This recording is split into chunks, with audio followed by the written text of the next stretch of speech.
Well, come with me. Let's go take a walk and probably maybe try to have a bit of a conversation. And maybe we could just get to have some fun. I mean, if you'd love to take a walk with me, let's do it. But I think I need to show you the shoe I'm wearing. I'm just wearing you know, some stuff that. So there's my old feet. Look at how old my feet is.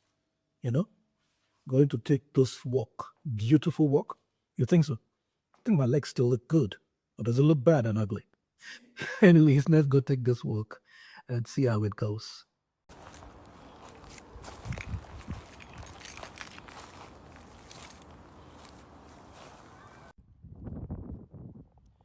You know, the strange thing is that when you are building anything, oftentimes, it's not as easy as anyone will say. I've been working on the app. I posted about it some time ago. And for some reason, it's one hell of a job building alone. But it also taught me a lot of lesson, right?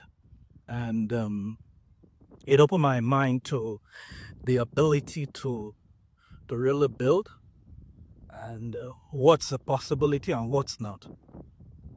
It allows you to experiment, look at, various areas as well. I might have coded. But apart from that, one thing that I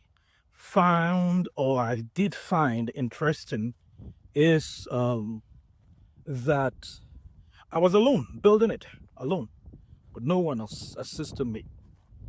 And taught me a lot of lesson also to know how and some of the things we go through as Africans,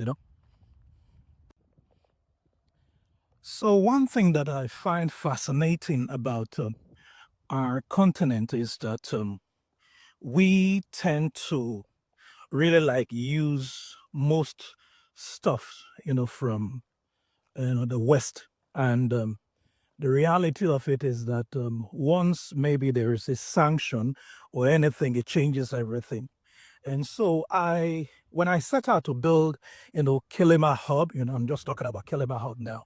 I mean, for those who do not know, you've been following my page, you should have seen a bit about Kilima Hub, right?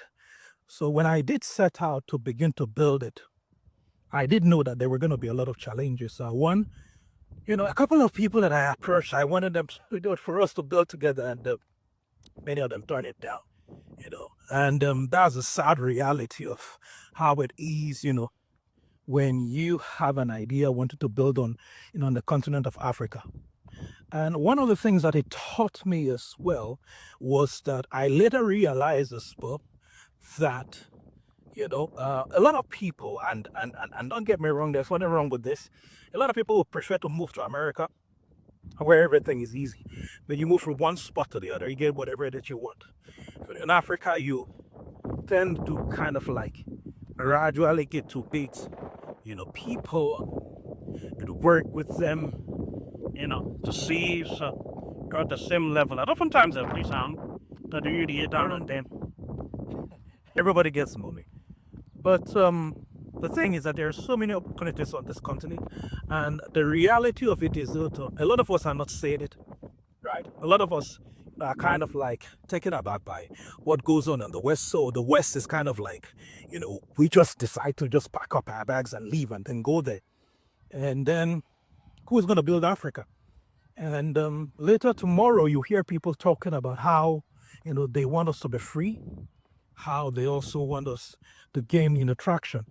I'm going by a school now. I think I need to put it off for these kids.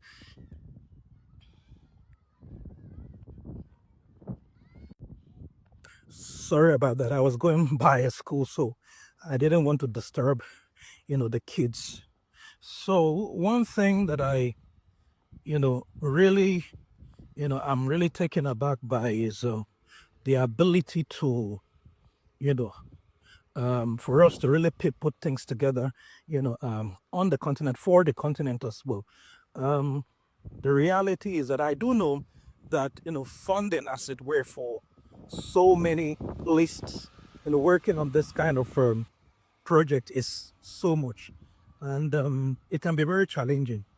Can be very challenging, Can be very challenging. And yeah, I do get it. But we have to come to a place where we need to start, building for the future. And it's not even only about Kilima Hub now per se.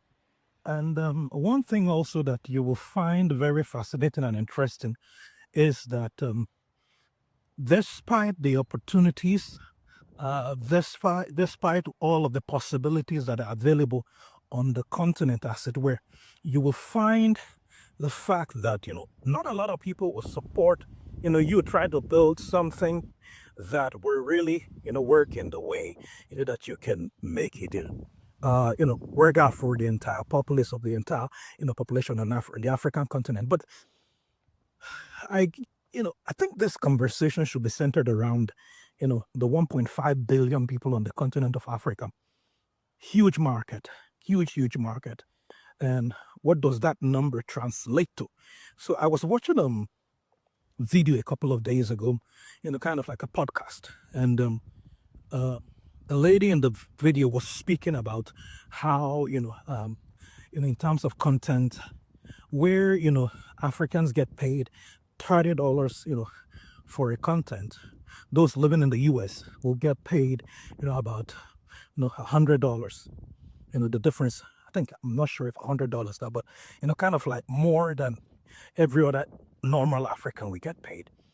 And one thing that came to mind while listening to that conversation that I later realized was that I got to understand, the narration or the narrative that, also we need to also look at it at how many people actually get to purchase some of those things. And I was like, but that's interesting.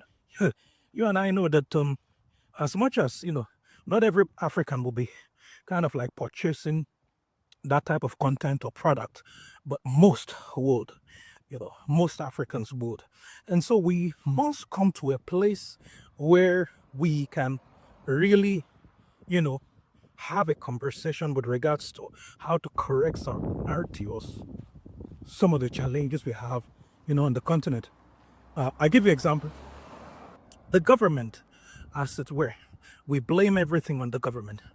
If things are not going well, blame it on the government. When things are not working, we blame it on the government, and there's nothing wrong with that, and it's fine, it's perfectly normal. But what is also your own challenge in everything? What is your own challenge? As a question you need to ask yourself, what is your contribution? How do you also want to come with body? That's another question you need to ask yourself. And I pray that we must come to realize at some time that it's not always going to work out, by the actions of the government alone, but also by the actions that you and I deploy, whatever that we do. You know what I'm saying? Apart from voting at the elections, the question is that how many of us buy things that are African? Yeah, I'm asking that question. How many African-related things do you buy? Let me just bring up a controversial topic. I was looking at some of our entertainers, off the continent of Africa, and I realized that the big guys, I may call them, Whiskey, Burna Boy, a couple of them like that. How many of them actually wear African prints? And then I also looked at Steve Harvey, with, his own program that he does on the African continent, and is interested in wearing the African prints.